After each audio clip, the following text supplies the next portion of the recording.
بسم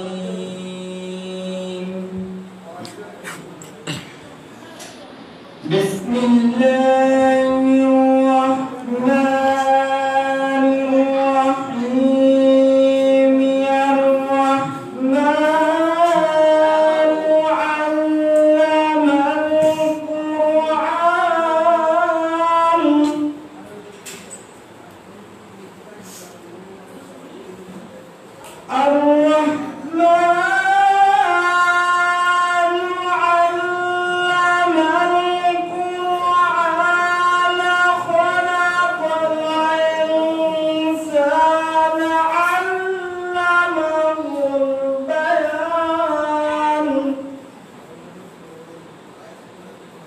الشمس والقمر بحسبان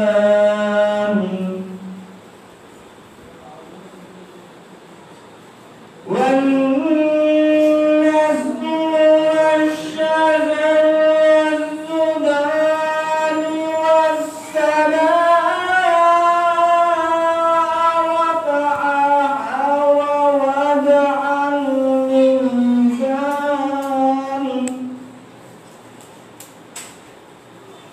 ألا تطغوا في الميزان وأقيموا الوزن بالقسط ولا تخسروا الميزان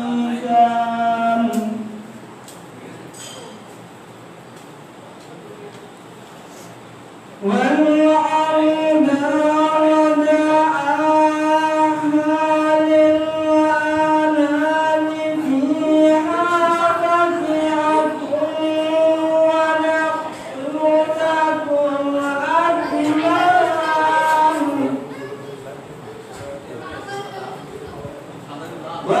والحب ذو العصف والريحان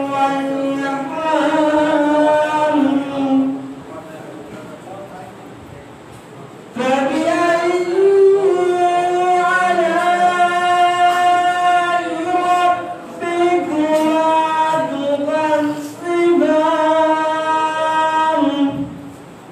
صدق الله العلي العظيم وصدق الله رسول الكريم صلوات محمد وآل محمد.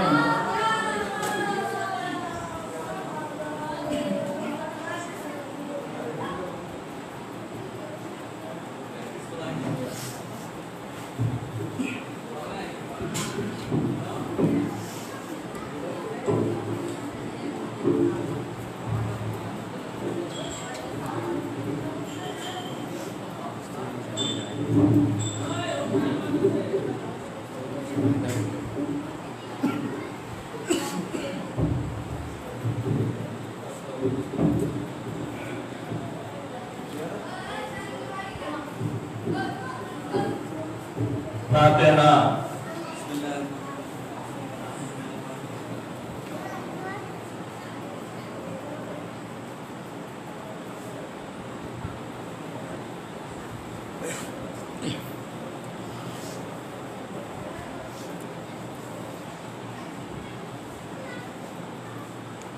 أعوذ بالله من الشيطان الرجيم.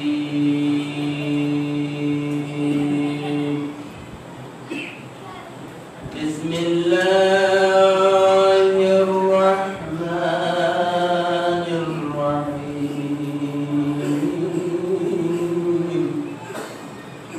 إن الله وملائكته يصلون على النبي يا أيها الذين آمنوا صلوا عليه وسلموا تسليما. صلاة على محمد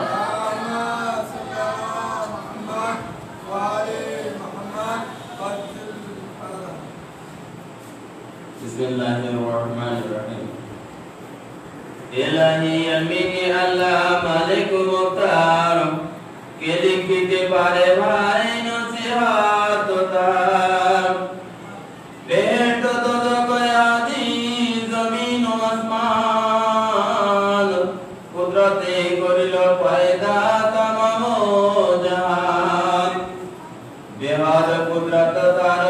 কি বাজানি জাহের বাতেনে কৃত দয়ার গুণমণি যবে না আদম পয়দা করিলেন সাই তারে আগে হাল জাহাল কিতে ডরাই আদম তক যাহা কিছু জাহের হয়েছে তারে নিচে থোড়া কিছু লিখে যাইবে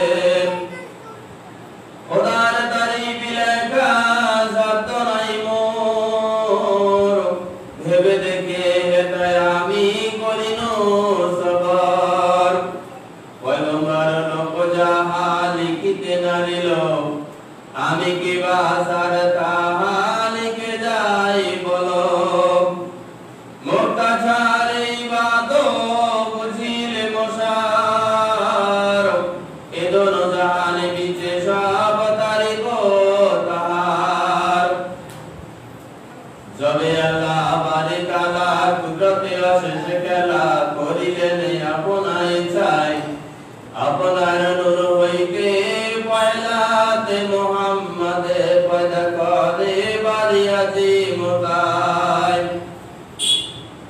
এহালে রাখেন খোদা ময়ূর রূপে করে পয়দা পাঁচ রঙ এক রঙ কিয়া তার পিছে মুহাম্মদ সবার উপরে হদ মিছিল তার যাইব বলিয়া আবায়া তোর খাকবাদে জান দিয়া তার সাথে এই রূপে কালে বছরায় এই রূপে পাঁচ জন পাঁচ নূর এক দান রাখেন এই আওলে খোদায় নাসিল আসমান জমিন নাসিল হাওয়া পানি নাসিল ফেরেশতাগণ সবে মাত্র পঞ্জাতন খোদার পিয়ারা ঘরে ছিল পছন্দ আপন ইহাদের খাতের খোদা সকলই করিল পয়দা যাহা কিছু বানায় তাহার দিন ভেটা তবে পয়দা করিলেন যবে তারপরে লিখি সমাচার আপনা খুশিতে খোদা আদমে করিল পয়দা যবে আদম বহল তবিয়তে জবেতে খোদা তাআলা কহেন আখির বহুত খায়েশে পয়দা করি হাতের মেরা পাঁচ নামে পয়দা করি পঞ্জাতন দিল দিয়া শুনো সেই নামের বিবরণ মুহাম্মদ নামেতে পয়দা করি মুহাম্মদ তারপরে করি পয়দা শুনো তার হদ আলা এক নাম মেরা দামি বেদলেতে আলিকে করিনু পয়দা সে নাম বরকতে হতে বলিয়া মেরা এক নাম আর হতে মাই করিনু পয়দা অদিনের কান্ডার আসান নামেতে পয়দা করিয়া হাসাইন এহসান নামেতে আমি করিতে হুসাইন ইহাদের তরে পয়দা না করিতাম যদি না করিতাম খালাকুল্লাহ আর পাহাড় নদী তোমাকেও না করিতাম শুনো বেনা তার কিছু না করিতাম পয়দা আর সয়া জিওয়ার তোমার আলাদ বিচে ভিজি গুয়াখের না যাতের পুঁজি যেন তেরা আল্লাদের জমিন আসমান ভরা গুনাহ যদি হয় পঞ্জাতনের শিলাতে মাপ যদি চায় তাহলে করিব মাপ খাতের উহার ও সিরাজ সারিবে দুজক বাসিতার দরুদ সালাম পৌঁছে সে নবীর পায় আর তার যদি অলি আলি মত যায় তেসরাতে সালাম পৌঁছে বরকত দাউদার জওয়াজে বক্তল বিনতে রাসূল আল্লাযী রবিয়ার চৌঠা বার করি সালাম বারোই মামুন আকবাতে যাদের হাতে তরিবে পাপীগণ তারপরে আসহাবগণে সালাম জানাই নবীজির খায়ের খায় যারা সদাই সালাওয়াত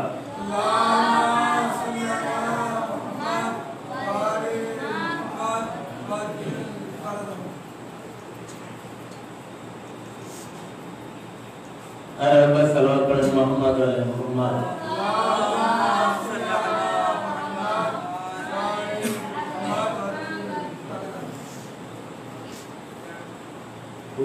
পুরাতে পানিতে নেমে ফাতেমার দুলাল কাঁদে অঝর নয়নে রে পুরাতে পানিতে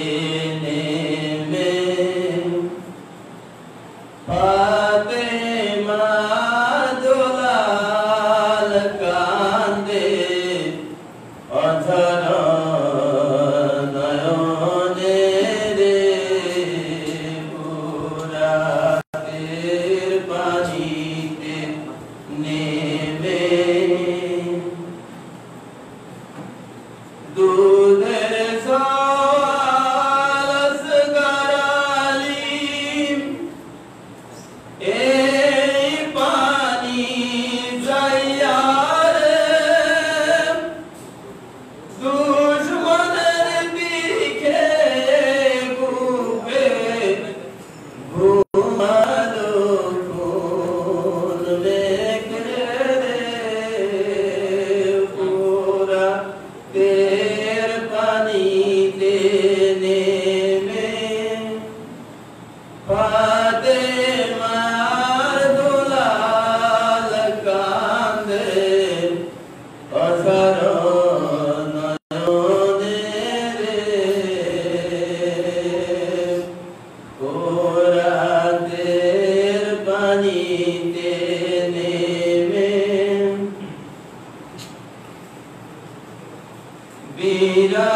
বীরাবাদের বাজু শহীদ ওলেরি তরে এই পানি বিহনে জৈনুল খিমায় তৃষ্ণায় মরে পুরা তের পানিতে নেমে ফাতেমার দুলাল কাঁদে অঝর নয়নে রে পুরা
नारायण सरोवर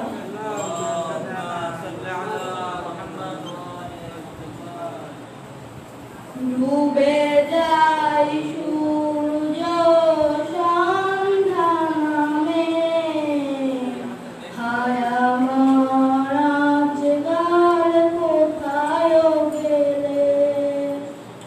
রাত অন্ধকার নিস্তব্ধ নিঝুম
ইমাম শুধু মাসুমে জামান সালাওয়াত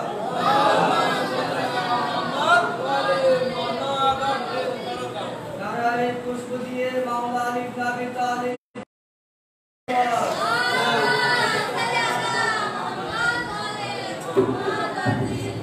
নারায়ে পুষ্প দিয়ে শহীদ ও শাহাদা বুলন্দার সালাওয়াত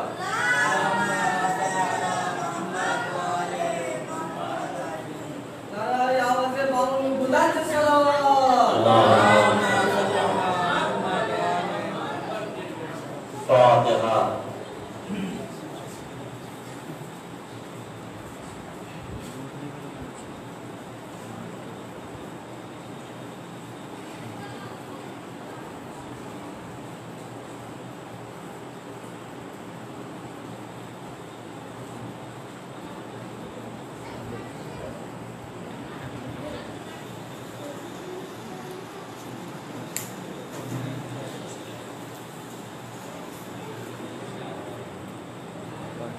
আরেকবার সূরা ফাতিহা তিনবার সূরা তাওহীদ পড়ে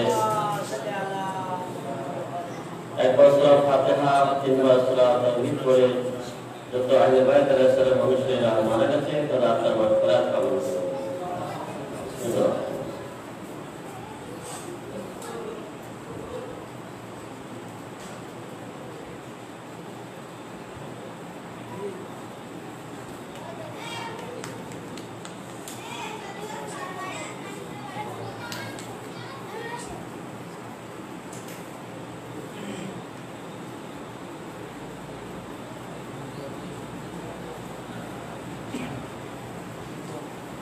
أعوذ بالله من الشيطان الرجيم بسم الله الرحمن الرحيم الحمد لله رب العالمين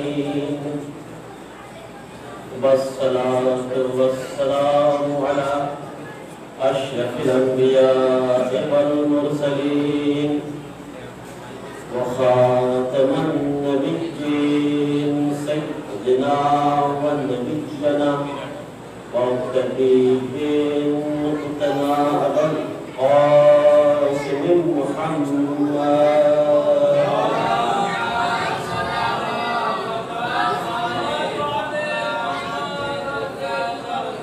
والصلاة والسلام على أهل بيت الطيبين الطاهرين المعصومين المظلومين أما بعد قال الله تعالى في القرآن الكريم بسم الله الرحمن الرحيم يا أيها الذين آمنوا أطيعوا الله وأطيعوا الرسول ولا تبطلوا أعمالكم اللهم صل وسلم الحجاج الحسن صلواتك عليه وعلى آله في هذه الساعة وبكل ساعة وليا حافظا وقائدا ناصرا وجليلا وعينا حتى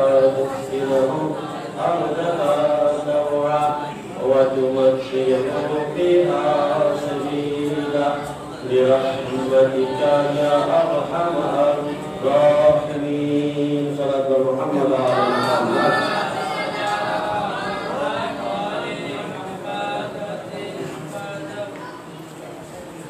সমস্ত প্রশংসা সেই মহান আল্লাহ মেহেরবান করুণাময় দয়ালু সর্বশ্রেষ্ঠ স্রষ্টার জন্য যিনি এক এবং অদ্বিতীয় তার কোনো শরীক নেই তার কোনো সন্তান সন্ততি নাই তিনি নিজেও কারো সন্তান নন কারো পিতা নন তিনি স্বয়ং সম্পূর্ণ কোন সৃষ্টির তিনি মুখাপেক্ষী নন সমস্ত বিশ্ব জগতের সৃষ্টি তারই মুখাপেক্ষি। তিনি নিজের নুরানিত আলোকিত। অতঃপর সালাম দুরূদ ও শান্তি বর্ষিত হোক সেই মহান অধীনশ্বর পরাক্রমশালী প্রিয় হাবিব আমাদের সকলের শ্রেষ্ঠ নবী, হাসরের মাঝে শ্রেষ্ঠ শাফাআতকারী নূর নবী, সৃষ্টির প্রথম সৃষ্টি মা খাতুনে জান্নাতের পিতা মৌলাই মুশকিল কুশা আলী আলাইহিস সালামের ভাই, জান্নাতের যুবকদের সম্রাট ইমাম হাসান হুসাইন আলাইহিস সালামের নানা হযরত আহমদ মুস্তাফা মুহাম্মদ মুস্তাফা সাল্লাল্লাহু আলাইহি ওয়াসাল্লাম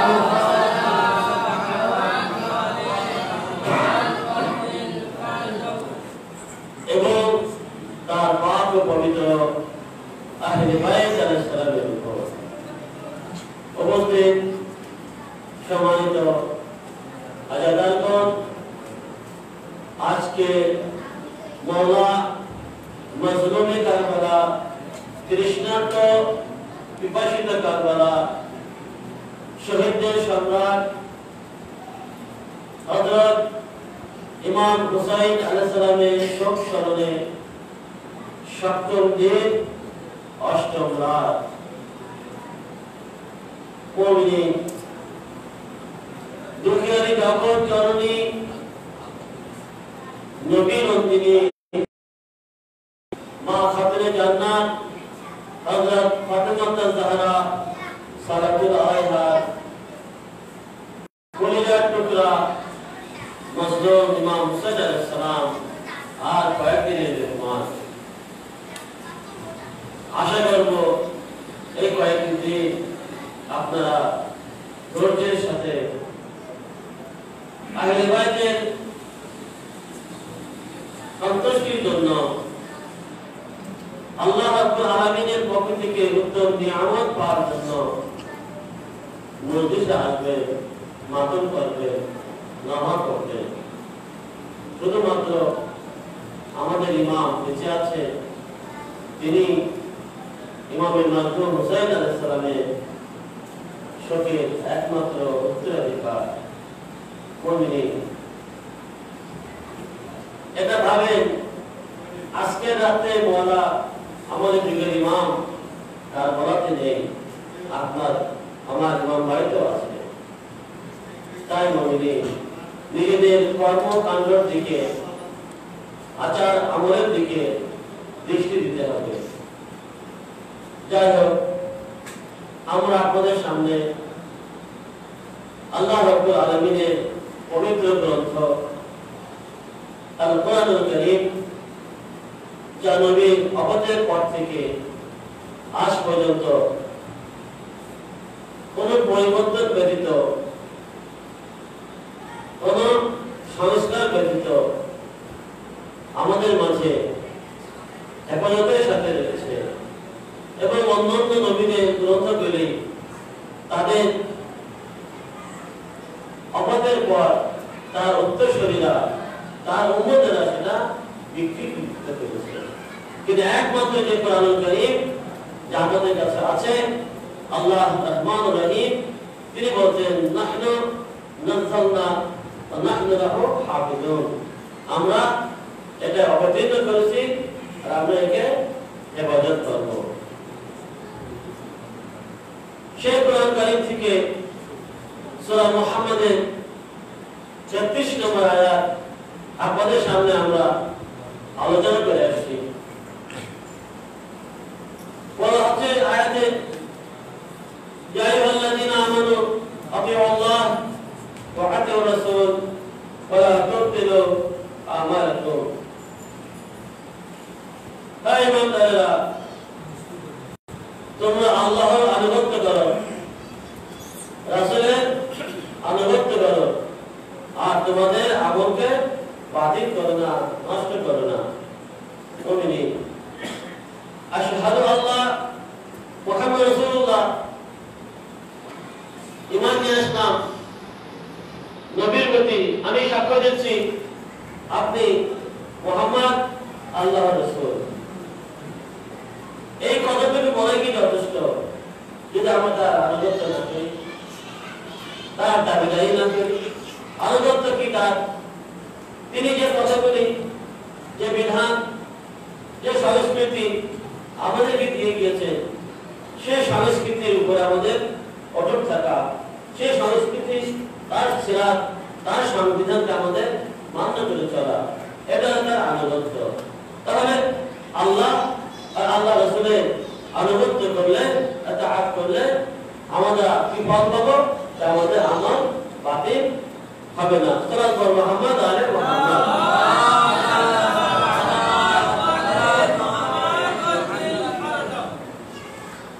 তাহলে মুমিন, আল্লাহ রাব্বুল আলামিন আমাদেরকে একটা সুযোগ দিলেন যে তোমরা আমাদের এই দুজনের আনুগত্য করো। এই দুজনের যদি আনুগত্য তোমরা করো, তোমরা যে সমস্ত সৎ কাজ পৃথিবীতে করবে সেটা হেফাজতে থাকবে। কারণ আমি যখন কোনো অন্যায়, কোনো অপরাধ, কোনো গুনাহ কাজ করতে যাব, নিশ্চয়ই আমার অন্তরে কেউ ডাকবে, দংশিত করবে, সাজ্জাদ খুব নামাজ পড়ো, বড় বন্দী করো, অন্যায় করে করতে যাচ্ছ, তোমরা আমলকে হেফাজত করো, কত কষ্ট করে নামাজ পড়ো। আপনি যদি দুদিনের কাজা নামাজ নিজের ঘরে বসে করেন, তাহলে কত কষ্ট হয়, কিন্তু একদিনের রোজা থেকে দুদিনের কাজা নামাজ বেশি কষ্ট হয়। ওঠা বসা দাঁড়ানো কতটা কষ্ট হয়। তাহলে যে নামাজ আমি পড়তেছি, এই নামাজ যেন আমার জীবন থেকে নষ্ট না হয়ে যায়, যে রোজা আমি রাখতেছি এটা যেন আমার জীবন থেকে নষ্ট না হয়ে যায়, সেই জন্য তো আল্লাহর আনুগত্যের ব্যবস্থা। আরেকবার সাল্লাল্লাহু আলাইহি মুহাম্মদ আলাইহি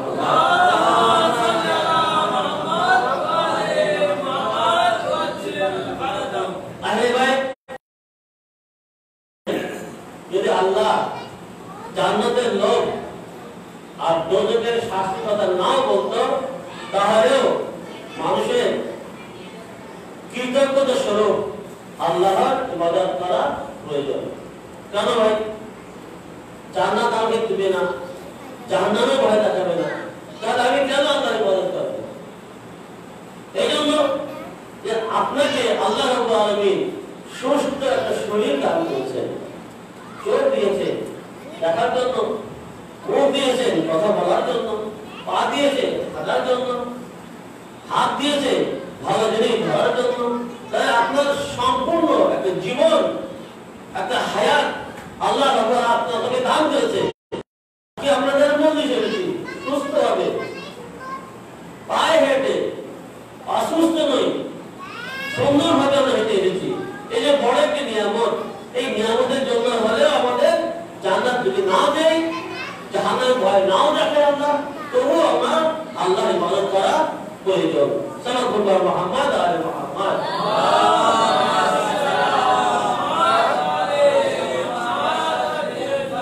এরপর আল্লাহ রাব্বুল আলামিন আমাদের আনুগত্যের জন্য এই হাদিস শেয়ার দিল না, কাউকে নিয়োগ দিল, নিযুক্ত করলো যে প্রতিমধ্যে আমাদেরকে আল্লাহর আনুগত্যের কথা স্মরণ দিয়ে দেবে। দিন থেকে মসজিদে মুয়াজ্জিন, মসজিদে ইমাম সাহেব,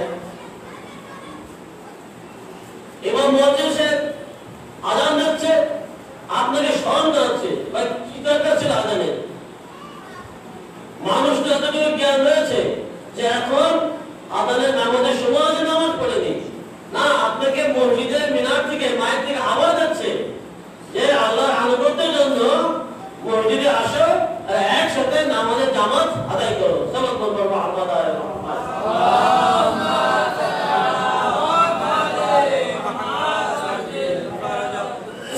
তাহলে সেই মুয়াজ্জিনকে কেমন হওয়া দরকার, মুয়াজ্জিনের সাথে কেমন হওয়া দরকার, যে শর্তগুলি দেখেন, আমার কথাগুলি কিন্তু আপনাদের রং সাইড দেবেন না, মেহরবানি করে। যে শর্ত পেশ ইমামের জন্য রয়েছে কতগুলি মুয়াজ্জিন লোক রয়েছে। মুয়াজ্জিনকে আদেল হতে হবে, ন্যায়পরায়ণ হতে হবে। তিনি যে আযান দিচ্ছেন এই আযানের উচ্চারণগুলি মাখরাজগুলি সঠিক হতে হবে। আজকের সমাজে আপনাদের দেশে বলছি না, আজকের সমাজে মুয়াজ্জিন তাকে নিয়োগ করা হয় যে বেকার ঘুরে বেড়াচ্ছে, বেকার যে ঘুরে বেড়াচ্ছে তার আর্থিক সমস্যা নেই, কিন্তু যার মুয়াজ্জিন হওয়ার প্রয়োজন, যে মুয়াজ্জিন হওয়ার যোগ্যতা আছে সে ব্যক্তি অসহায়, কিন্তু তাকে ডাকা হচ্ছে না। কেন? যে তো অসহায়কে ডাকা কি দরকার? যে বেকার ঘুরে বেড়াচ্ছে, অথবা বেকার না থেকে মুয়াজ্জিন ডেকে নিয়ে আযান দাও, কিন্তু আযান দেওয়ার যোগ্যতা আছে কিনা, তার মধ্যে মাখরাজ আছে কিনা, তার মধ্যে ন্যায়পরায়ণ আছে কিনা, সে গুনাহ কাবিরা করে কিনা, গুনাহ সাগীরা পুনরাবৃত্তি করে কিনা, যদি আমরা এদিকে লক্ষ্য রাখি তাহলে যিনি মুয়াজ্জিন আযান দিচ্ছেন আল্লাহর আনুগত্যের কথা স্মরণ করে দিচ্ছেন, তাহলে আমরা কাকে নিয়ে দিয়েছি?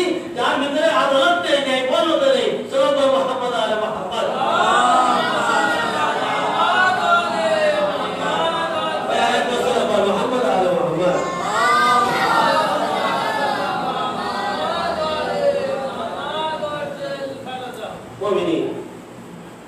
আমি আপনাদের সামনে যেটা পেশ করি তার প্রতিটা নুকতা পয়েন্ট লিখে আনতে হয়।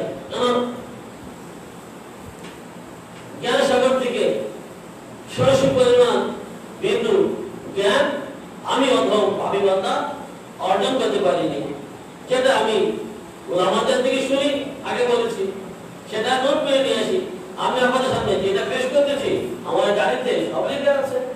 জানো পরবর্তীতে বলবে মহাশয় যে কথা আপনি বলিলেন, কথা আমি বললাম না ভাই বলিনি, আপনি বলেন বলিলেন, বলেছি আপনি বলেন বলেননি, বলিনি আপনি বলেছেন। এই জন্য আমার প্রতিটা কথা বিশেষ করে মহানবের 10টা দিনের কথাগুলি এখানে আমি নোট করে রেখে দিই, কেন এটা ভবিষ্যতে যেন আমার কাজে আসে। একবার সাল্লাল্লাহু মুহাম্মদ আলা মুহাম্মদ।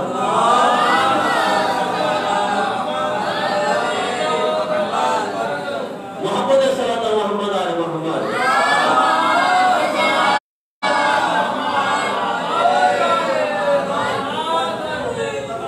এখন মুয়াজ্জিন সাহেব ইমাম বাড়ি, মসজিদ, উঠান সব পরিষ্কার করতেছে, আমরা ঘুমাই করতেছি। হাদিস কি বলছেন? আর নাযাফাতু মিনাল ঈমান, পরিষ্কার পরিচ্ছন্নতা ঈমানের অঙ্গ। আমরা আছে মুসলমান, আমাদের পরিষ্কার পরিচ্ছন্নতা ঈমানের অঙ্গ। ভারতের একজন জাকির সাহেব তিনি বলতেছেন যে কিছু কিছু মাযহাবের লোকেরা আর নাযাফাতু মিনাল ঈমান এটা অর্থ করতেছে যে ঈমান পরিষ্কার পরিচ্ছন্নতা ঈমানের অর্ধেক অংশ, আর নাযাফাতু মিনাল ঈমান মানে পরিষ্কার পরিচ্ছন্নতা ঈমানের অঙ্গ।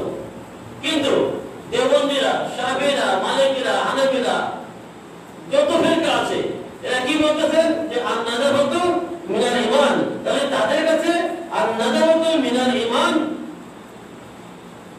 ঈমানের অর্ধেক অংশ হচ্ছে পরিষ্কার পরিচ্ছন্নতা। তাহলে যদি আমি আর নাযাফাতু মিনাল ঈমান ঈমানের অর্ধেক অংশকে বুঝি, তাহলে কেন আমি পূর্ণ ঈমানকে বুঝতে পারতেছি না? সাল্লাল্লাহু মুহাম্মদ আলা মুহাম্মদ।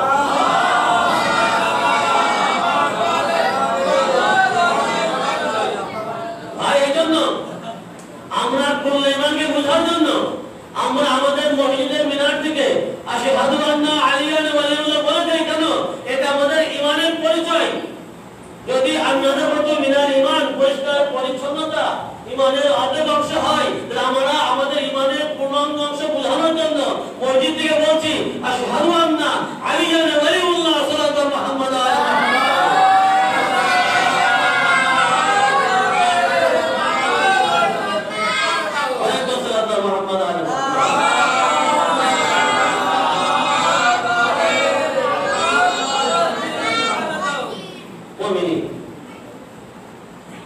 ঈমানের অর্ধেক অংশ আমাদের বুঝে এসে আছে, এখানে অপরিষ্কার অপরিচ্ছন্ন, তাহলে এটাকে আমাদেরকে সুন্দর করে পরিষ্কার পরিচ্ছন্ন করতে হবে। ঈমানের অর্ধেক অংশ বুঝে আসতেছে, ঈমানের সম্পূর্ণ অংশ আমাদের বুঝে আসছে না। কেন? আপনাদের বলেছিলাম ইমাম হুসাইন আলাইহিস সালামের বাণী শুনেছিলাম, মসজিদের খুতবাতে বলেছিলাম, ইমাম বাড়ির মেম্বার থেকে আমরা বলেছিলাম যে ইমামে মাসদুমে কারবালা তিনি বলছেন তোমাদের পেটে হারাম খাদ্য রয়েছে, এই জন্য তোমরা আমার কথা আহলে বাইতের ভালোবাসা বুঝতে পারছো না। সাল্লাল্লাহু মুহাম্মদ আলে মুহাম্মদ।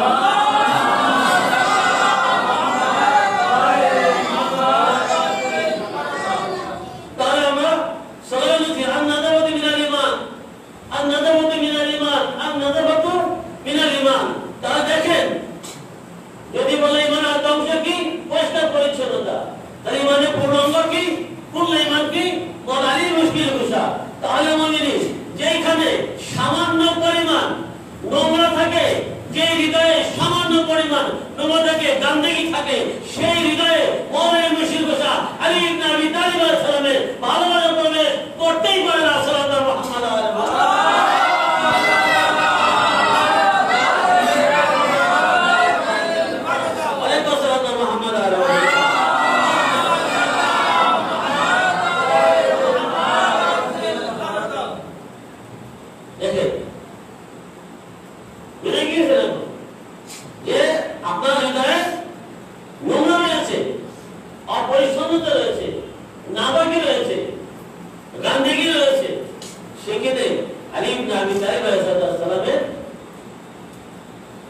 ভালোবাসা, মুআদ্দাত, তার প্রতি ঈমান নিয়ে আসা কিভাবে সম্ভব? এই জন্য রাসূল আল্লাহ আর আল্লাহ রাসূলের আনুগত্যের প্রয়োজন। যদি তাদের আনুগত্য না করি তো মৌলাই মুশরিক আলী ইবনে আবি তালিব আলাইহিস সালাম কিভাবে চিনব?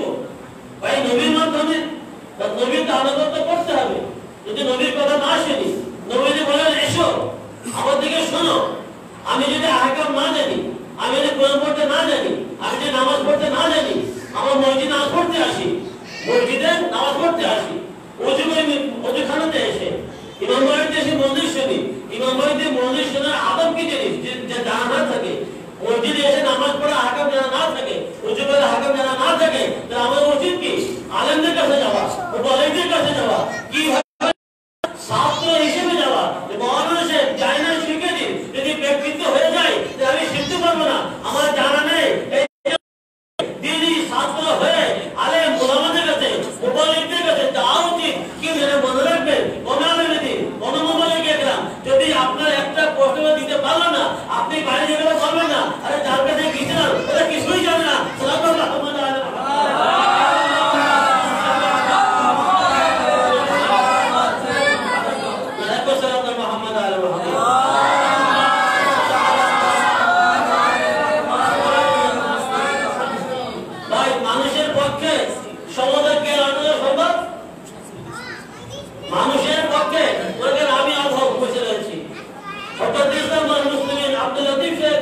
আপনাদের সামনে রয়েছে, আমার ঠিক হলো বড় বড় কলম, আমি ছোট কলম। তো আমার কাছে আসেন, আমি বুঝতে পারলাম না, আপনি বললেন না হুজুরের কাছে গেলাম, বুঝতে পারিনি। ভাই, কোন পৃথিবীর কোন মানুষ এই দাবি করতে পারে না যে আমি সম্পূর্ণ জ্ঞানী। একমাত্র দাবি করেছেন মৌলাই মুশকিল কুশা আলী ইবনে আবি তালিব সালানি সালানি কাবলা তাফকিরুনি সাল্লাল্লাহু মুহাম্মদ ওয়া আলি মুহাম্মদ।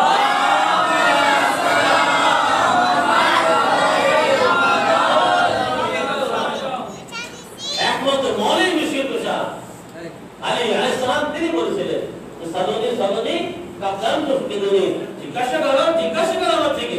কি জিজ্ঞাসা করো? তোমার যা জানার আছে, যা বুঝার আছে, আমার মৃত্যুর আগে তোমরা আমাকে হারানোর পূর্বে, আমার হারানোর পূর্বে জিজ্ঞাসা করো আমাকে কি জানতে চাও। কিন্তু আফসোস সে সময় মুসলমানরা কি জিজ্ঞাসা করলো? মওলা বলেন তিনি আমার মাথায় কত জোর আছে, কত নিজ মনে জানেন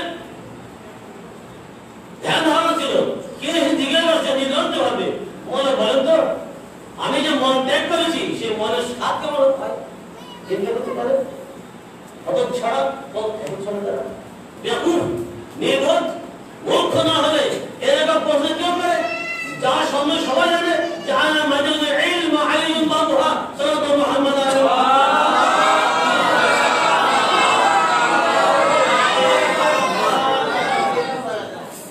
তাহলে মুয়াজ্জিন সাহেব মসজিদ থেকে আযান বললে কয়বার? আল্লাহু আকবার, চারবার আল্লাহু বলতেছেন। জানো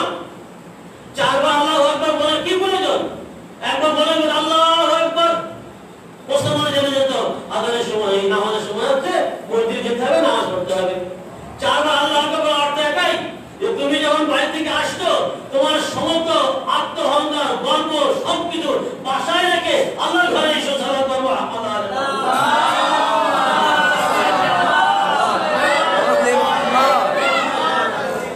তুমি আল্লাহর ঘরে আসবে যিনি সর্বশ্রেষ্ঠ আল্লাহ আল্লাহ সব থেকে বড়। তুমি যখন ঘর থেকে আসছো তুমি যদি আত্মহংকার গর্ব নিয়ে এখানে এসো না এখানে তোমার সমস্ত অহংকার গর্ববোধ বাসায় রেখে আমি যখন ইরানে গিয়েছিলাম আমার একজন উস্তাদ আপনাদের সবাই ছিলেন যে মাওলানা নুর হোসেন তিনি আমাকে বললেন সাজ্জাদ জি কেবলা ইরানে এসেছো বলে হ্যাঁ জীবনে উন্নতি করতে পারবে একটা কথা তুমি মনে রাখো কি মনে করবে তোমার যে সম্মান যে মর্যাদা মূল্য আছে মাটির থেকেও কম। তুমি যেই মাটির পরে হাঁটছো এই মাটির যে সম্মান যে মর্যাদা যে মূল্য আছে তা তোমার নেই। জ্ঞান অর্জনের ভাবো তুমি কিছুই অর্জন করোনি, জ্ঞান অর্জন করে কিছু অর্জন করোনি, কারণ মানুষেরা বলতে পারে না যে আমার জ্ঞান অর্জন করা শেষ। বড় বড় ওলামায়েরা মুস্তাহিদেরা বড় বড় জ্ঞান লিখে রাখে এবং লিখে রাখে আল্লাহ সব থেকে ভালো জানে।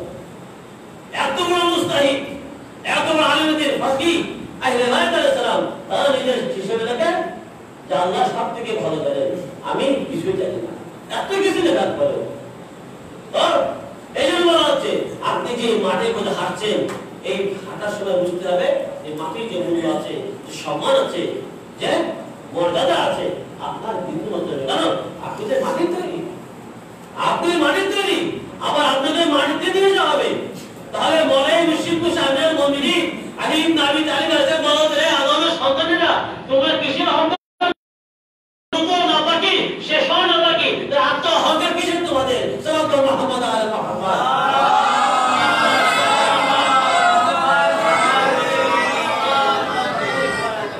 এরপরে মুয়াজ্জিন সাহেব কি বলেন আশহাদু আল্লাহ মুহাম্মদ রাসূলুল্লাহ জানো আকীদা বর্ণনা আকীদা বিশ্বাসের ঘোষণা হচ্ছে যে যারা মসজিদে আসবে মুশরিক হবে না, কাফের হবে না, আল্লাহর আওয়াজের মধ্যে কাফের হবে না, নবীর আওয়াজে মুশরিক হবে না। যারা মুশরিক যারা কাফের তারা মসজিদে এসে মসজিদ তাদের জন্য না, জানো মুশরিকরা শিরক করতে আল্লাহর সাথে আসতে পারে না, কাফের অস্বীকার করে নবীকে মসজিদে আসতে পারে না। মসজিদ কাফেরের জন্য নয়, মুশরিকের জন্য নয়। এবার কি বলছে আশহাদু আন্না আলিয়ান ওয়ালিউল্লাহ, আরে যে মসজিদে নামাজ পড়তে আসবে বাবার দিক থেকে মার দিক থেকে সময় দিক থেকে বৈধ হতে হবে, অবৈধ মসজিদে আসতে পারে না। সাল্লাল্লাহু আলাইহি ওয়াসাল্লাম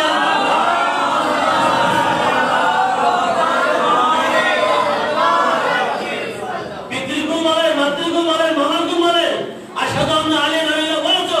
দেখেন হাদিসে জানি যে ব্যক্তি হারামজাদা অবৈধ সন্তান সে কখনো আলী ইবনে আবি তালিব আলাইহিস সালামের বিলাত মেনে নিতে পারে না। সাল্লাল্লাহু মুহাম্মদ আলা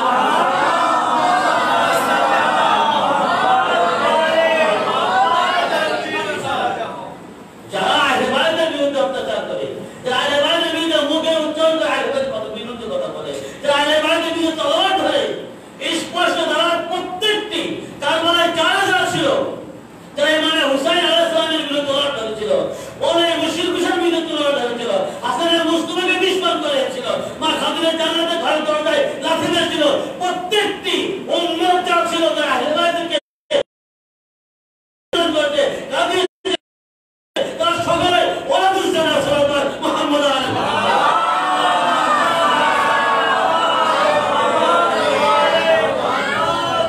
আলাইকুম আসসালাম মুহাম্মদ আলা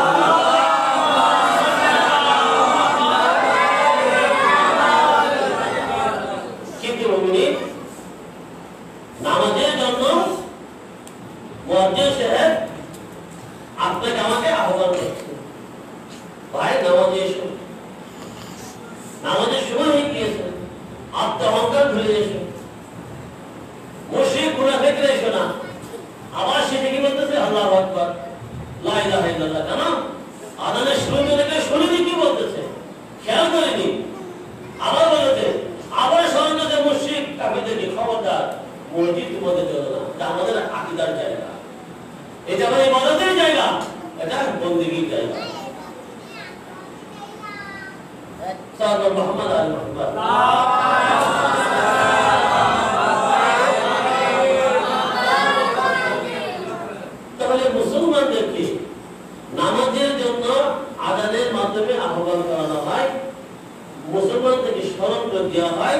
মসজিদ সাহেবের মাধ্যমে আর ইমাম সাহেব জামাত পড়ার মাধ্যমে কি হলো আল্লাহর আনুগত্যতার পরিচয় দিচ্ছে যে তোমরা আল্লাহর আনুগত্য করো।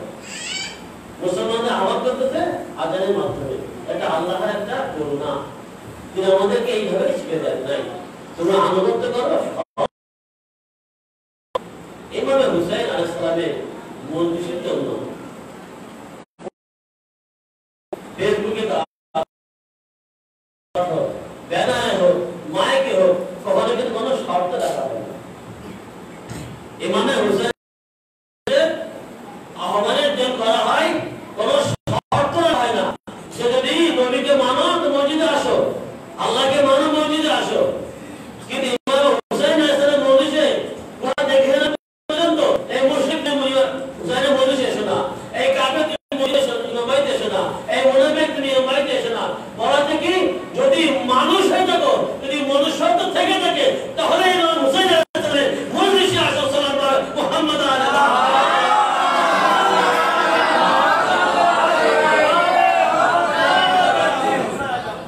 যদি তুমি মানুষ হয়ে থাকো তাহলে তুমি ইমাম বাড়িতে মজলিসে আসবে, যদি অমানুষ হয়ে থাকো তাহলে ইমাম বাড়িতে মজলিসে তুমি আসবে না। দেখেন কত বড় সূত্রের কথা। কারণ এখানে মসজিদ কি আমলের জায়গা, মজলিস ইমানের জায়গা। তাহলে বলবেন মহানসে তাহলে মজলিসে আকীদার উপরে এত জোরটা কেন? যেহেতু এটা ইমানের জায়গা এই জন্য আকীদার উপরে জোর দেওয়া হয়। ইমান আর আকীদার যে সম্পর্ক রয়েছে, যখন আমরা আকীদা থাকার জন্য ইমানের টাকার প্রয়োজন, মানুষ হওয়ার জন্য ইমানের প্রয়োজন। যদি আমার ভিতরে মানুষ সত্য না থাকে আমি ইমানে আনতে পারবো না, কালেমায় পড়তে পারবো না। এই জন্য কোনো শর্ত রাখা হয় না। যদি কোনো মুশরিক, যদি কোনো মুনাফিক, যদি কোনো কাফের ইমাম হুসাইন আলাইহিস সালামের মজলিসে আসে আর তার অন্তর যদি মনুষ্যত্ব থেকে থাকে তাহলে মনুষ্য গুনাহ করে কথাই বলবে লা ইলাহা ইল্লাল্লাহ মুহাম্মাদুর রাসূলুল্লাহ সাল্লাল্লাহু আলাইহি ওয়াসাল্লাম।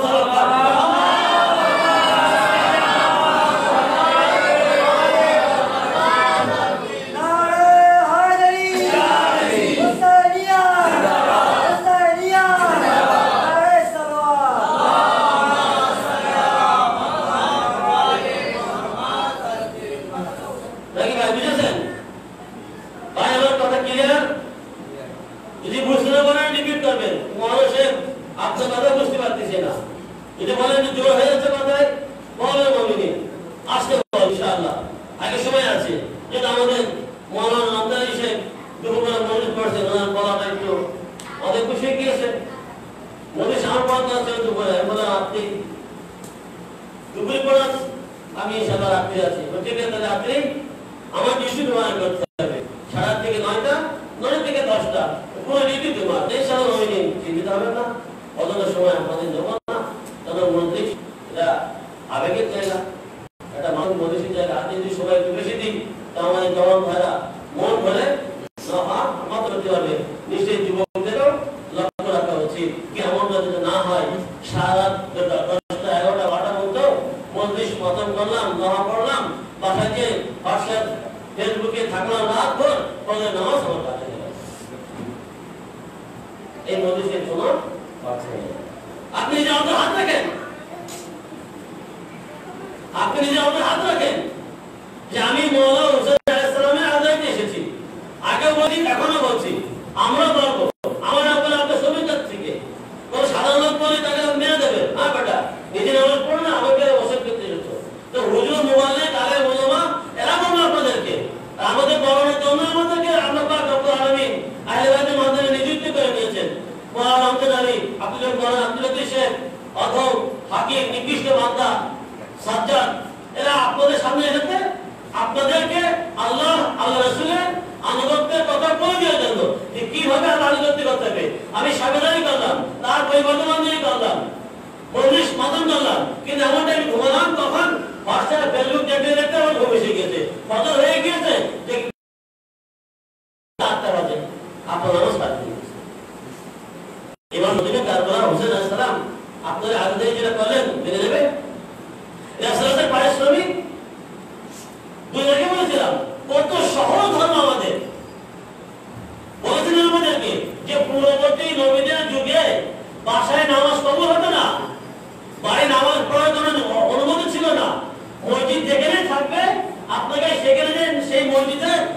আমাদের নামাজ পড়তে হবে, কিন্তু আল্লাহ রাব্বুল আলামিন আপনার আমার নবীর শরীয়তকে কত সহজ করে দিয়েছে যে নবীর মহব্বতের কারণে তুমি মসজিদে আসতে পারছো না, পাশে নামাজ পড়ো, ও নামাজ কবুল হয়ে যাবে।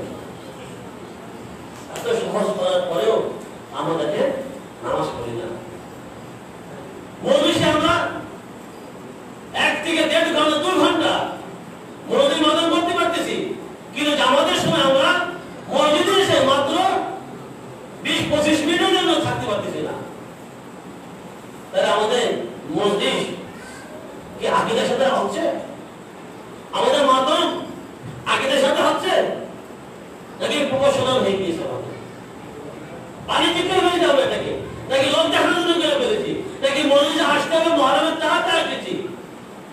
যদি আমার ভিতরে আল্লাহ আনুগত্য থাকতো, আমি যেইভাবে ধৈর্যের সাথে ইমাম বাড়িতে বসে মজদুমে কারবালা ইমামে হুসাইন আলাইহিস সালাতু ওয়াস সালামের মজলিস শুনতেছি, ঠিক ধৈর্যের সাথে প্রতি ওয়াক্তের জামাতে এসে আমি নামাজ পড়ে বাসায় ফিরতাম, তাহলে আমার আনুগত্যের মধ্যে নিশ্চয় ফাঁক রয়েছে, ফাটা রয়েছে, যার কারণে তো আজ পর্যন্ত আমরা সুন্দরভাবে একত্রিত ভাবে মসজিদে জামাতের সাথে নামাজ আদায় করতে পারতেছি না। সাল্লাল্লাহু মুহাম্মদ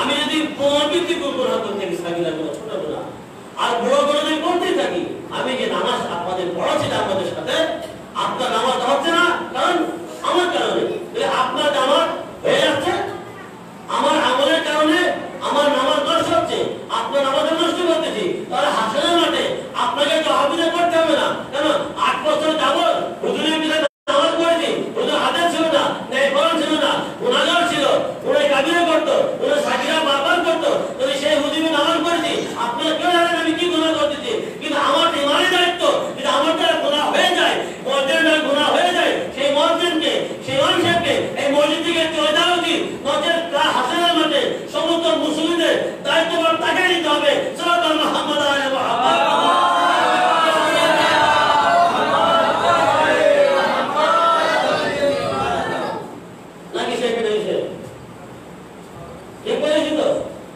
আদালতের দরকার, ন্যায় পালন হওয়ার দরকার। তো মুমিনিন, আল্লাহ রাব্বুল আলামিনের হাবিব দাওয়াতের পূর্বে কারো কাছে স্বীকৃতি নেয় না। জানো, যখন দাওয়াতে আনতেছি তখন ইমান এখনো নিয়ে আসেনি, দাওয়াতের পরে যখন ইমান নিয়ে এসেছে, দাওয়াতের পরে যখন ইমান নিয়ে এসেছে, এখন দাওয়াত থেকে চলে যাওয়ার সময় আল্লাহ রাব্বুল আলামিনের হাবিব খাওয়াইছেন, জোর আসে হতে গোশ খাওয়াইছেন, রুটি খাওয়াইছেন, কি ভাত খাওয়াইছেন, কি বিরিয়ানি খাওয়াইছেন, কি পোলাও খাওয়াইছেন, কি খুরমা খাওয়াইছেন, কি খিচুড়ি খাওয়াইছেন, কি কাচ্চি বিরিয়ানি খাওয়াইছেন, যা খাওয়াইছেন খাওয়াই যেত। খাওয়ানোর পরে যখন বলতেছেন যে আমার দাওয়াতকে মেনে নাও, যখন দাওয়াতকে মেনে নিচ্ছেন একজন মলাই মুশরিক গোসা, যখন বলতেছেন যখন আমাকে আনুগত্য করতো, এই সাথে সাথে আলী ইবনে আবি তালিবের আনুগত্য এখন থেকে তোমাদের করতে হবে। তাহলে মুমিনিন একবার সাল্লাল্লাহু মুহাম্মদ আলাইহি মুহাম্মদ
কয়জন? 6টি ইমাম। এবং আবু সাদিক আলাইহিস সালাম তাআলা মুহাম্মদ আলাইহিস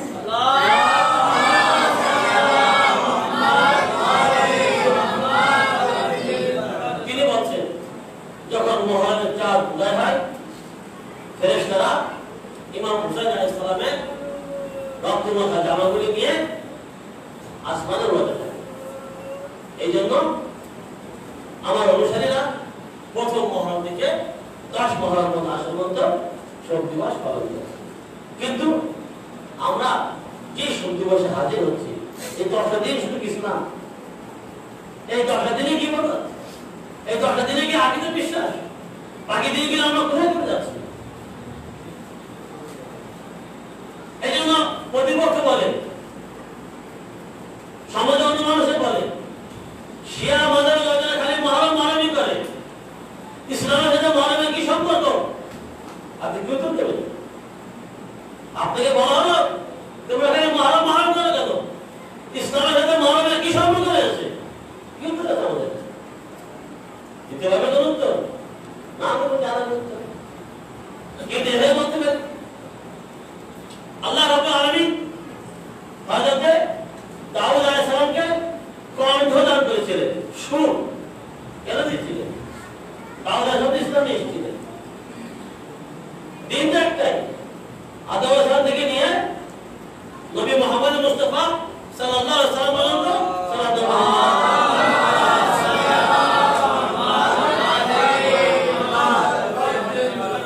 দিন একটাই। এই দিনের সাথে সুরের সাথে কি দরকার? দাউদ আলাইহিস সালামের গলায় এত সুর কেন দিলেন? এই জন্য যে যারা আল্লাহকে পছন্দ করে তারা তো আসবে, যারা আল্লাহকে পছন্দ করে না তারা এসে শুনবে। হযরত দাউদ আলাইহিস সালামের সুর কতটুকু? যদি দাউদ আলাইহিস সালামের সুরে আকৃষ্ট হয়ে কেউ যদি বলে বসে লা ইলাহা ইল্লাল্লাহ সাল্লাল্লাহু আলাইহি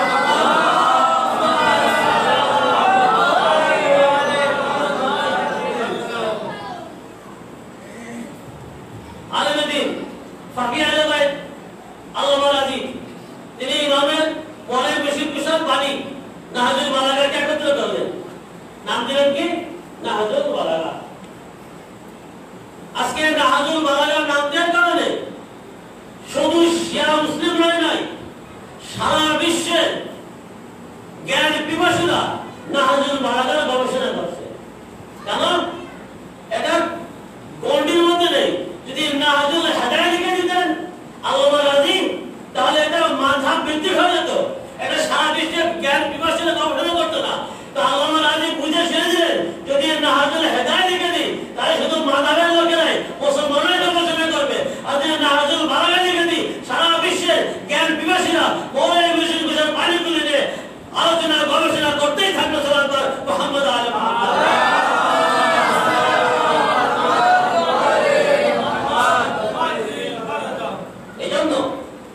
ইসলামের সাথে মহরমের দরকার রয়েছে।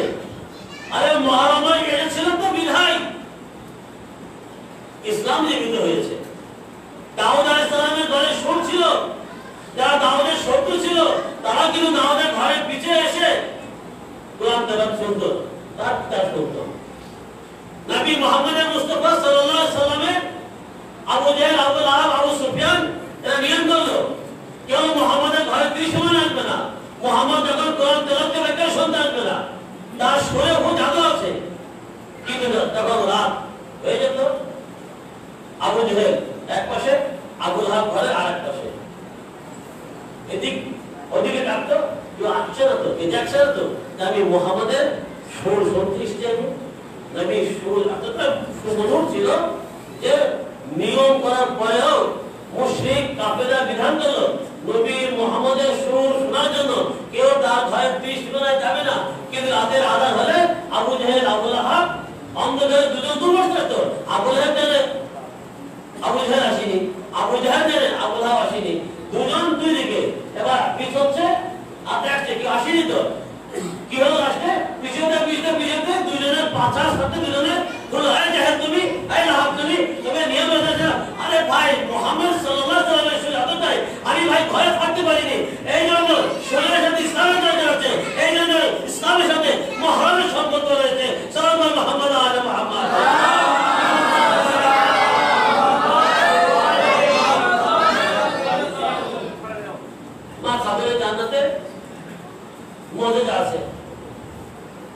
খাতুন জান্নাত মা ফাতেমা জাহরা সালাতুল্লাহ আলাইহা মর্যাদা আছে। একসময় মুরব্বীরা সে নাম দিয়েছিল কি সৈয়দা বিবির কাহিনী, সৈয়দার কাহিনী, অর্থাৎ ফাতেমা আলাইহিস সালামের গল্প।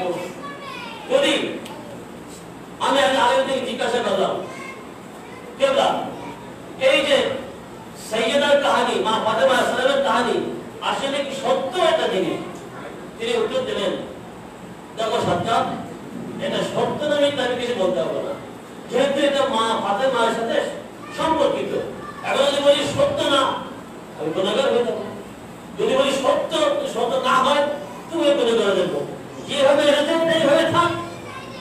সেই সময় মুরব্বীরা যদি বলতো মা ফাতেমার মর্যাদা, তাহলে শিয়ামা নামের নবীরা ছাড়া এই মা ফাতেমার কাহিনী আর কেউ বলতো না। এখন এইভাবে যুক্তি খণ্ডন করা যায়।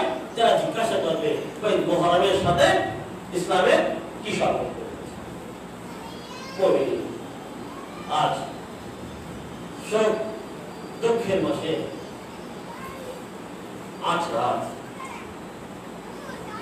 3টা দিন আমরা আহলে বাইতে ইমাম পাক পবিত্র ইমাম মাজলুমে কারবালা ইমাম হুসাইন আলাইহিস সালামের সঙ্গে থাকবো। 3 দিন পর আমরা কে কোথায় যাবো আমরা কেউ জানি না। কে বেঁচে থাকবে, কে মৃত্যুবরণ করবে, কার এই 10 দিনের আলাদারি তার আমল নামাতে লিপিবদ্ধ হবে নেককার হিসেবে, কার আমল নামায় লিপিবদ্ধ হবে না সে আল্লাহ মেহেরবান জানে। আর জানে যুগের ইমাম মুমিন মা ফাতেমা জান্নাতের আমলে নবী করিম সাল্লাল্লাহু আলাইহি ওয়াসাল্লামের ওয়াফাতের পর যদি মুসলমানেরা নবী দেখার ইচ্ছা পোষণ করত, পুরুষদের পক্ষে স্বাভাবিক ছিল না। যদি কোনো নারীরা ভাবত নবীর মুখে সুর, নবীর চলন বলন, নবীর সেরা দেখার জন্য তারা কি করতেন মা ফাতেমা আলাইহিস সালামের ঘরে চলে যেতেন। কেন? নবী পত্নী আয়েশা তিনি বলতেন যে নবীর ওফাতের পরে নবী যেভাবে হাঁটতেন, নবী যেভাবে বসতেন, নবী যেভাবে কথা বলতেন, তিনি হুবহু বিবি সাইয়্যিদা ফাতেমা জাহরা সালাতুল্লাহ ছিল। মা ফাতেমা আলাইহিস সালামের মৃত্যুর পর ইমাম হাসান আর ইমাম হুসাইন আলাইহিস সালাম ছিলেন নবীর শাফি। ইমাম হাসান অর্ধেক নবী কিভাবে হাঁটতেন, ইমাম হাসান হাঁটলে সেটা বোঝা যেত। ইমাম হুসাইন মাজলুমে কারবালা যখন কথা বলতেন নবীর গলার কণ্ঠ কেমন ছিল, মুখের আকৃতি কেমন ছিল, মাজলুমে কারবালা ইমাম হুসাইন দেখলে মুসলমান মা ফাতেমার ওফাতের পর ইমাম হাসান হুসাইন আলাইহিসসালামের ওফাতের পর ইমাম হাসান আলাইহিসসালামের পর অর্ধেক চলে গেল। নবী কিভাবে হাঁটতেন সে অর্ধেকটা চলে গেল।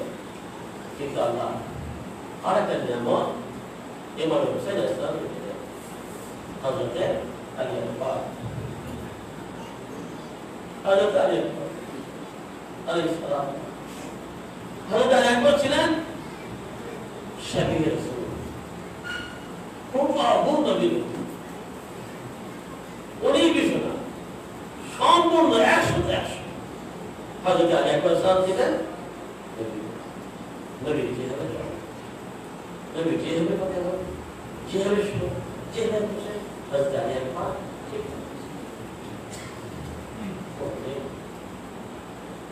ইমাম হুসাইন আলাইহিস সালামের সময় যদি কোনো মানুষ ইমামের কাছে আসতেন হাজার করে দরখাস্ত আসতেন ইমাম কারোটা কবুল করতেন, কারোটা কবুল করতেন। ইমাম যে আমি ইমামকে চাচ্ছি সেটা আমার ক্ষতি হবে, উপকার হবে। যদি আমার উপকার হয় ইমাম দিতে, আজ ভাবলেন আমার ক্ষতি হবে, ইমাম দিতেন। কিন্তু লোকেরা করতো এইভাবে গেলে ইমামের কাছ থেকে খালেতে ফিরে আসে। যখন একটা আমরা পরিকল্পনা সবাই বললো এই কথা যে ইমামে হুসেন আলাইহিস কাছে আগে তো নিয়ে যাবে, একবার হযরতে আলী আকবরের কাছ থেকে সাথে তৈরি করবে। যেভাবে আমরা কোনো দরখাস্ত করবো জন্য কোনো বড় নেতাদের সুপারিশ করতে, সে সময় লোকেরা বললো যে ইমামে মাসুদ হুসাইন আলাইহিস কাছে যাওয়া করবে, চলো আলী আকবরের কাছে যাই। হযরতে আলী আকবর যদি একবার লিখে দে বাবা একটা কবুল করো, এবার হুসেন আলাইহিস সালাম কখনো আমাকে বাদ দেবে না, খালি হাতে ফিরে যেতে হবে। এত ভালোবাসে না একবার বাবার প্রয়োজন কোথা ছিল, বাবার নয়ন করা ছিল জবাব বেটা 18 বছর বয়স, ভাবেন একবার আপনার ঘরে যে সন্তান আছে, কত আশা কত আকাঙ্ক্ষা থাকে পিতা মাতার, আমার সন্তান বড়, আমার সন্তান বড় হচ্ছে, চাকরি বাকরি করবে, পিতা মাতার হাত ধরবে, আমার ইচ্ছা থাকে সন্তানকে ফলন যেটা বিপদে শুনতে কি প্রত্যেকটি পিতা মাতা আলী আকবর সালাম কখনো বাবার কাছে কিছু চেয়ে খালি হাতে যদি আঙ্গুরের মৌসুম না হতো, এখন আলী আকবর সালাম বাবা আঙ্গুর খাওয়ার জন্য বড় ইচ্ছা হচ্ছে, কিন্তু সেই সময় আরবে আঙ্গুরের মৌসুম ছিল না। আলী আকবর চেয়েছে কবিনি, হযরত আলী আকবর আঙ্গুর চেয়েছে বাবার কাছে, বাবা আমাকে আঙ্গুর দাও। কোথায় পাবে বাবা আঙ্গুর? এবার আল্লাহ তাআলা বলেন, হে আল্লাহ আমার নয়ন তারা কলিজার টুকরা হযরত আলী আকবর আঙ্গুর খেতে চেয়েছে, কিন্তু এখন তার আঙ্গুর নাই। আল্লাহ বলেন আলী আকবরের শক্তির জন্য তার থেকে আঙ্গুর পাঠিয়ে দিলেন। এই সে আলী আকবর আর এই সে আদান আসলে সকাল বলা মজদুরি করবো হযরত আলী আকবর বেটা ফজর হচ্ছে আলাদা আলী আকবর ফজরের সময় হচ্ছে হযরত আলী আকবর সমুদ্র সুর নবী আল্লাহ শাবিয়ে রাসূল হযরত আলী আকবর সালাম যখন আশুরার সকালে ফজরের সময় আযান দিলেন, সবাই ভাবলো যে নবী আবার ফিরে এসেছেন। মা আবেদন করলেন, বাবা আবেদন করলেন, মা লাইলা আবেদন করলেন, বেটা যাও আজ আশুরা একবার আযান দিয়ে যাও, আমাদেরকে নবী সমুদ্র সুর শোনায়। হযরত আলী আকবর আযান দিলেন, ইমামে মাসুদের কারবালা হযরত আলী আকবর দিকে তাকিয়ে রয়েছে, কিমা পর্দা আড়াল থেকে মা লাইলা তাকিয়ে রয়েছে, যেন হয়তো ভাবছে আসলে সময় একটা আমার ছেলে, আমার কলিজার টুকরা হয়তো আমার কাছে থাকবে। হযরত আলী আকবর সালাম যখন বাবার কাছে আসলেন, জিহাদের অনুরোধ করলেন, বাবা এখন না বলেনি বেটা তুমি আমার কলিজার টুকরা, তুমি আমার নয়ন তারা, তুমি বিরুদ্ধ সম্ভব বাবা তোমাকে যুদ্ধে দিতে পারে না, একবার বলিনি। বাবা অনুমোদিত আছে, যাও তোমাকে যে লালন পালন দিয়েছে, তোমার সেই মা লাইলা, তোমার সেই ভূমি হযরত যায়নাব, তোমার ভাই হযরত যায়নুল আবেদিন, এদের কাছ থেকে অনুমতি নিয়ে এসে হযরত আলী আকবর সালাম ইমামে সাইদুল আবদিন অসুস্থ মা, কারবালার অসুস্থ মা, চাকার উপরে শুয়ে রয়েছে হযরত আলী আকবর যে ভাই যাদের আপনি হাতে চুম্বক দিতে শুরু করলো, চুম্বক দিতে দিতে যখন কপালে চুম্বক দিল, হযরত আলী একবার চোখ থেকে পানি এভাবে জানলে আপনি চোখে পড়লো। চোখ খুলে বল ভাইয়া বাবা একা হয়ে গিয়েছে,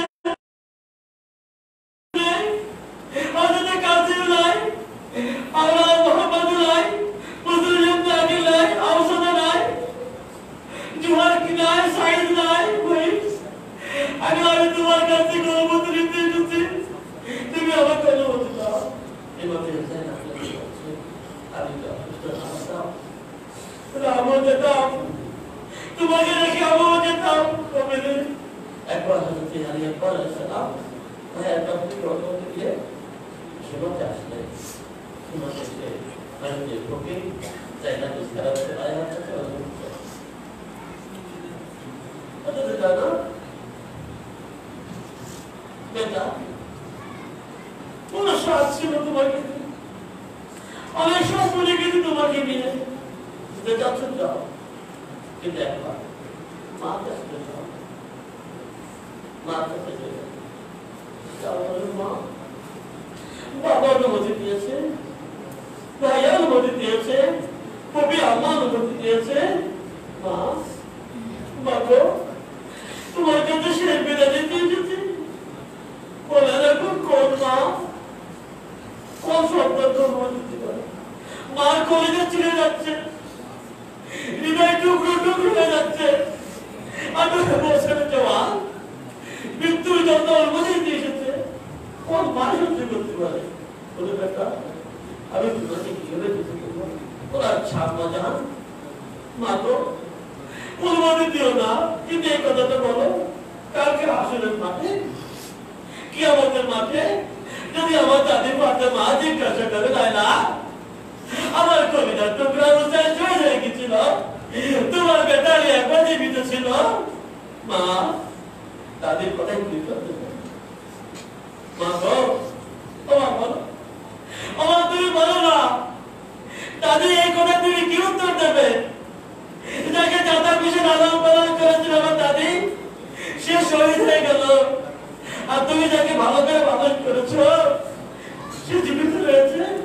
তোমার কাছে যদি বলতে পারে মা তুমি জীবিত,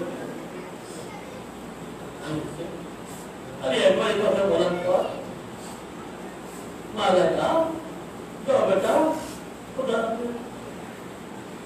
বেটা যাও, খোদা হাফেজ বেটা। খোদা হাফেজ করার পরে বাবা বলে বেটা আমার একটা খায়েশ আছে। কি খায়েশ বাবা? তোমায় 3 বছর থেকে তোমার মাথায় পাগড়ি পাওয়া হচ্ছে, প্রথম পাগড়ি তোমার আম্মা করেছিল, তারপরে তোমার আম্মা করেছিল বেটা, আজ তুমি 18 বছর আমি নিজের হাতে তোমার মাথায় পাগড়ি করে দিয়েছি।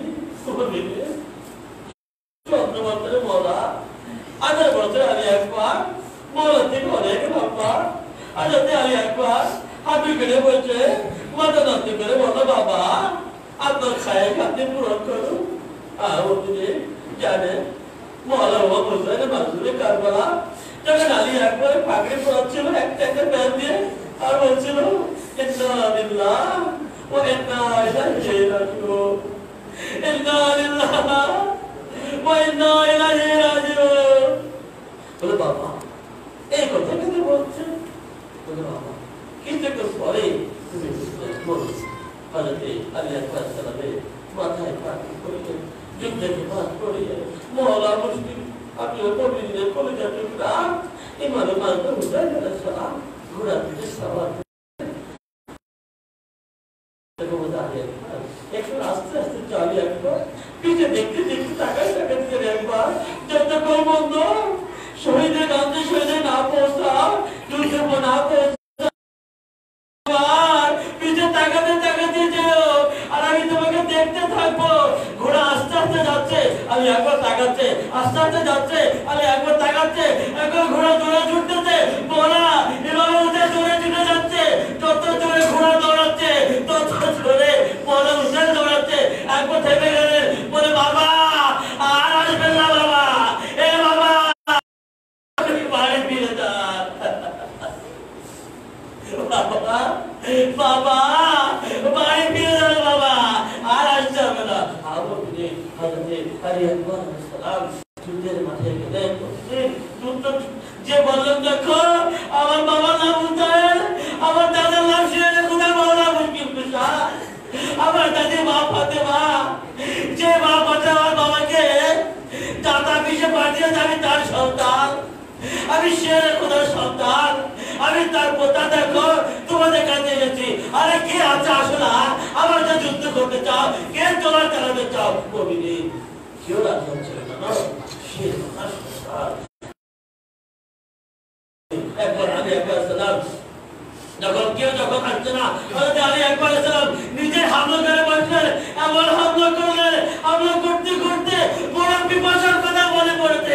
একবার ঘোড়াকে ফিরিয়ে আবার কি বলে, এতে বলে বাবা আয় পিপাসা, এ বাবা পিপাসায় মুখ ফেটে যাচ্ছে, বাবা একটু পানি হবে। বলে আমি একবার পানি খেতে, বলে হ্যাঁ বাবা পানি যদি পেতাম যদি বাহিনীকে নিঃশেষ করে দিতাম। বলে আব্বার তোমার জিহ্বাটাকে আমার জিহ্বাটা ইমামে হুসাইন মাসদুমের কথা শুনে হযরত আলী আকবর নিজের জিহ্বাকে ইমামের মাধ্যমে কারবালার জিহ্বা দিলেন। এবং যার সাথে বললেন বাবা এ বাবা আর আমার জিহ্বা থেকে আপনার আপনার জিহ্বা বেঁচে শুকলো বাবা। ইমামের মাধ্যমে কারবালা আপনি কিন্তু বলেন বেটা এই আপনিটা বুঝে রাখো, যাও আলী আকবর অতি শীঘ্রই আমার নানা তোমাকে জান্নাতে পাঠিয়ে দিবে। আমি একবার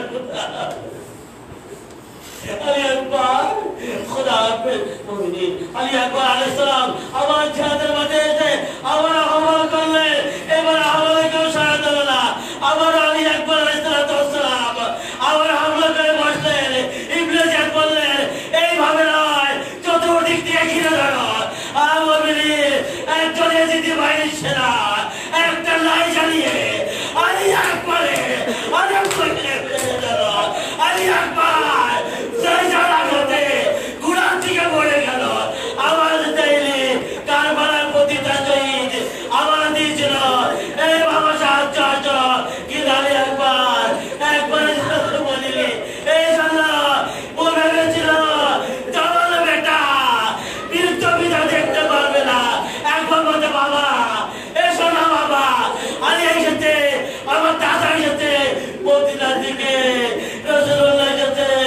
এ বাবা আরে তুমি একটা বাবা আলী আকবর জওয়ান, তুমি বীরত্ব হয়ে গিয়েছো। তবু বরাবর পুজো কারবালা ইমামে হুসাইন আলাইহিস সালাম আলী আকবরের কাছে পৌঁছলেন। আলী আকবরের কাছে পৌঁছে বেটা বেটা কেমন আছে বেটা? বলে বাবা বুকে বড় কষ্ট হয়েছে বাবা, বাবা একটু তীরটা যদি বের করে দিতে বড় শান্তি পেতাম। বৃদ্ধ পিতা 54 বছর বাজার থেকে গিয়েছে, চোখের আলো ডুবে যাচ্ছে। আমিনের একবার নাজাবের দিকে, একবার জান্নাতুল বাকির দিকে, একবার মদিনার দিকে, আরে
إنا لله وإنا إليه راجعون غدا لديك السماء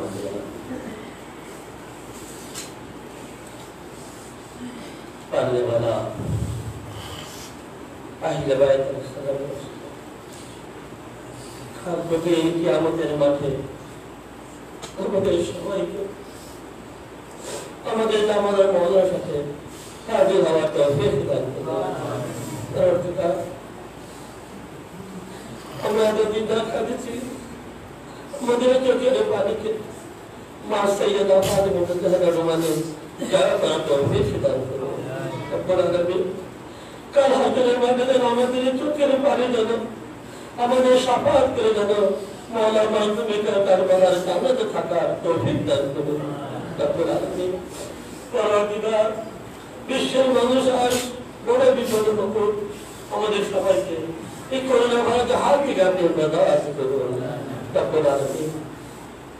আমরা মজলুম জাতি, আমরা অসহায় জাতি, আমরা নিপীড়িত নির্যাতিত জাতি বাবু, আমাদের সমস্ত কিছু থেকে নাজাতের জন্য ছোট্ট শিশু হযরত আলী আলাইহিস সালামের ওয়াসিলা জওয়ান বেটা হযরত আলী আকবরের ওয়াসিলা মাবুদ যত দ্রুত সম্ভব যত তাড়াতাড়ি সম্ভব আমাদের জিগরের মওলা আমাদের ইমামকে আমাদের মাঝে দ্রুত পাঠিয়ে দে। ربنا تقبل مني إنك أنت السميع الدعاء وبحق لا إله إلا الله محمد رسول الله صلى الله عليه وسلم